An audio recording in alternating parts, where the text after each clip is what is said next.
जय जगन्नाथ। खोर्धा तहसिल कार्यालय दुर्नीति और भ्रष्टाचार रे लिप्त ही रही एक आम ये कहूँ खोद खोर्धा तहसिलदार अनेक दुर्नीति और भ्रष्टाचार रे विगत दिन हम लिप्त रही अधिकारी और कर्मचारी माने तांको ए दुर्नीति भ्रष्टाचार रे सहयोग कर विशेषतः Odisha prevention of land encroachment act 1972 एहार धजिया उड़े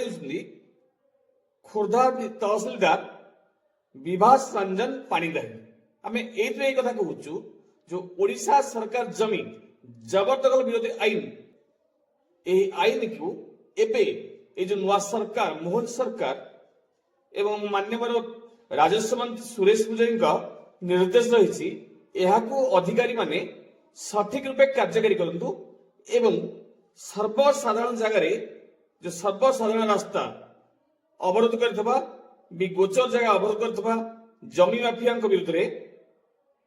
कठोर कार्यानुष्ठान निया जाऊ एवं से जमी की जबरदखल मुक्त करा जाऊ किंतु वास्तव रे एहाकू एभली चतुरतार सह खोर्धा तहसिलदार विगत वर्ष वर्ष हैला माने लोकंक भावना सह खेली चलछंती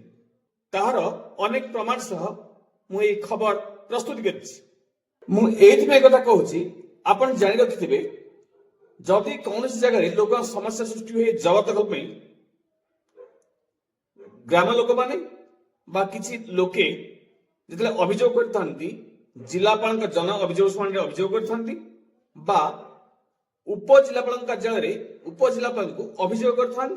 नचेत खोद तहसिलदार को अभियोग करथांती एहा पर तहसिलदार उक्त जगह को अमीन बा आरआई पठाई डिमार्शन करबा कथा आरआई वेरीफाई करिवे सर्वे करिवे केते जगह जबरदखल करी जबरदखल करिछि आरआई एक रिपोर्ट देबे किंतु ए खोर्धा तहसिलदार करूछनी कोन बस जदि प्रेशर हैला एतिके काम सारि दउछनी सारी की सह सह केस निजे धरिकी बसचती एहाकू आगू बढ़िबा को देउनाहांती प्रमाण सहित कहूछि जदि क्वचित सही बारंबार लोक विरोध रे जबरदखलकारी विरोध रे अभियोग होउछि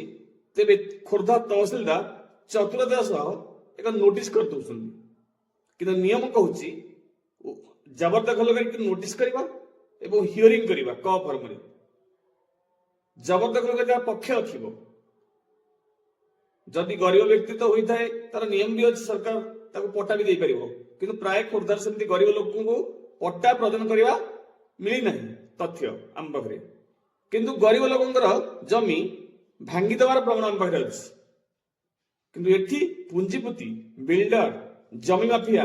एमान को खोर्धा तहसिलदार आनुगत्य देखौछन्ती अधिका अभियोग हेले ख फॉर्म नोटिस करी चुप ही बसी रही सेमानकु गलाबाटा देखौछन्ती गलाबाटा में एइते कहूचे कोन गलाबाटा ना सेमानकु हाईकोर्ट जिबाकू बुद्धि बटै दउछन्ती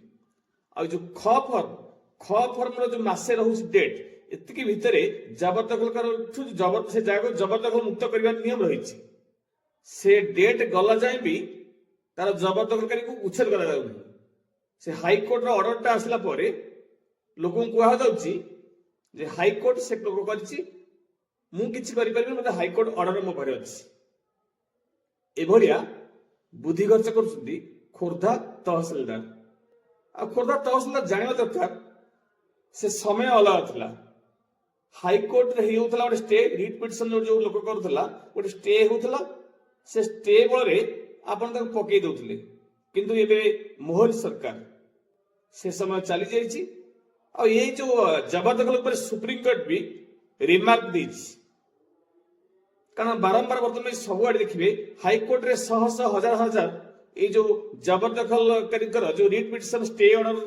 पे लोग आवेदन कर सुप्रीम कोर्ट या प्रति कड़ा आभिमुख्य ग्रहण कर रिमार्क दीछि जदि स्टे ऑर्डर हाईकोर्ट दउछन ताको देखि चिंता कर देउछन एवं एक मास वर्तमान मिलुछि एक मास भितरे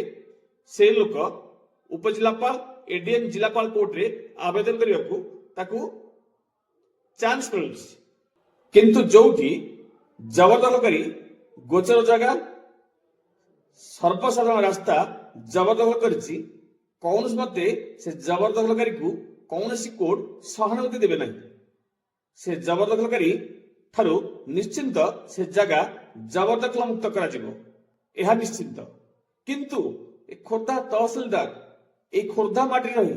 ଖୋର୍ଦ୍ଧାରେ ଏଇ ଯୋଉ ଲୋକମାନଙ୍କ ଆମମାନଙ୍କ ପଇସାରେ ଦରମା ନେଇ ଆମମାନଙ୍କୁ ଠକି ଚାଲିଛନ୍ତି। ଲୋକମାନଙ୍କୁ ନ୍ୟାୟ ଦେବା ବଦଳରେ ଏଇ ଜମି ମାଫିଆକୁ ସହାନୁଭୂତି ଦେଖାଉଛନ୍ତି। ଏହାର ମୁଖ୍ୟ ଉଦ୍ଦେଶ୍ୟ ହେଲା ସେ ଦୁର୍ନୀତି ଓ ଭ୍ରଷ୍ଟାଚାର ଲିପ୍ତ ରହିଛନ୍ତି। ତେଣୁ ତାଙ୍କ ଦୁର୍ନୀତି ଭ୍ରଷ୍ଟାଚାର ପକେଟ ଗରମଟାକୁ ସେ ଆଗେଇ ନେଇ ଚାଲିଛନ୍ତି। ରହୁଛି, ଜୟ ଜଗନ୍ନାଥ।